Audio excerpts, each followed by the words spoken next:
જય શ્રી કૃષ્ણ મિત્રો, કેમ છો બધા? આશા રાખું છું બધા મજામાં હશો.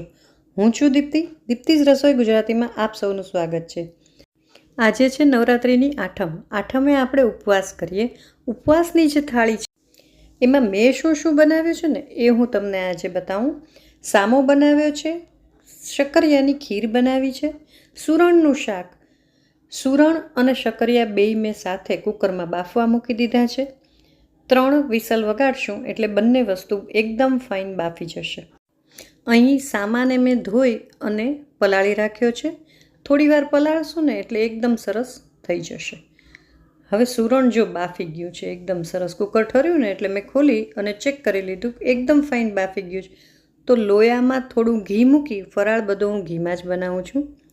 જીરું મૂકી દઈશ, સાથે થોડી હળદર, લાલ મરચું નાખી અને જે બાફેલું સુરણ છે એ નાખી દઈશ. આદું, મરચાં અને ટમેટું ઝીણું સમારીને રાખ્યા છે એ નાખી દઈશ. થોડું અમસ્તું ધાણા જીરું, સેંધા નમક આ નાખી અને એકદમ સરસ આપણે હલાવી લેશું. 2 મિનિટ એકદમ સરસ બધું થઈ જાય એટલે થોડીક અમસ્તી દળેલી ખાંડ નાખી છે મેં કે જલ્દી ઓગળી જાય. ખટાશ માટે લીંબુ નીચોવી દઈશું. છેલ્લે ઉપરથી કોથમીર ભભરાવી દઈશ એટલે આપણું અહીંયા સુરણનું શાક રેડી થઈ ગયું. હવે જે આ શક્કરિયા બાફી ગયા છે એને મેં છોલી લીધા છે અને આ ખમણીથી હું એને ખમણી લઈશ. એક બાજુ મેં દૂધ ગરમ કરવા મૂકી દીધું છે. ગૃહિણીઓ 2-3 જગ્યાએ કેટલી સરસ રીતે મેનેજ કરીને દોડતી હોય ને એ દેખાડું. અહીંયા હવે સામો છે એને આપણે વઘારી લેશું. તો એના માટે મેં કુકરમાં ઘી લીધું છે. થોડું જીરું, આદું, મરચાં અને ટમેટું વઘારી દઈશ. થોડું લાલ મરચું નાખીશ અને જે સામો છે પલાળેલો એ નાખી દઈશ. સ્વાદ પ્રમાણે મીઠું નાખી દઈશું. હવે સામો થોડો ખાટો હોય ને તો મજા આવે એટલે એક મોટો ચમચો છે ને હું એમાં દહીં નાખી દઈશ. આ બાજુ મારું દૂધ ઓલમોસ્ટ ઉકળી જવા આવ્યું છે તો એમાં સ્વાદ પ્રમાણે ખાંડ નાખી દઈશું અને સાથે જ જે શક્કરિયાને બાફીને ખમણીને રાખ્યા છે ને એક હું નાખી દઈશ. આ બાજુ આપણે બધું નખાઈ ગયું છે ને તો હવે એક મોટો ચમચો, જરાક ખાટું હોય ને દહીં તો મજા આવે ટેસ્ટ, એટલે એ નાખી દીધું છે.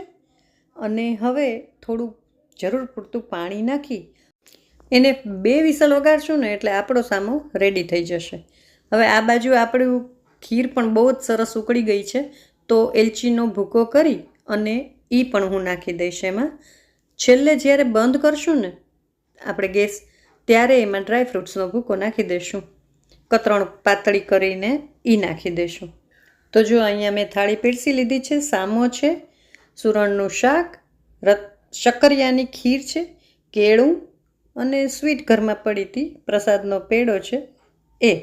તો આજની થાળી તમને કેવી લાગી એ જરૂર જણાવશો. વિડીયો ગમ્યો હોય તો પ્લીઝ લાઇક એન્ડ શેર જરૂર કરજો.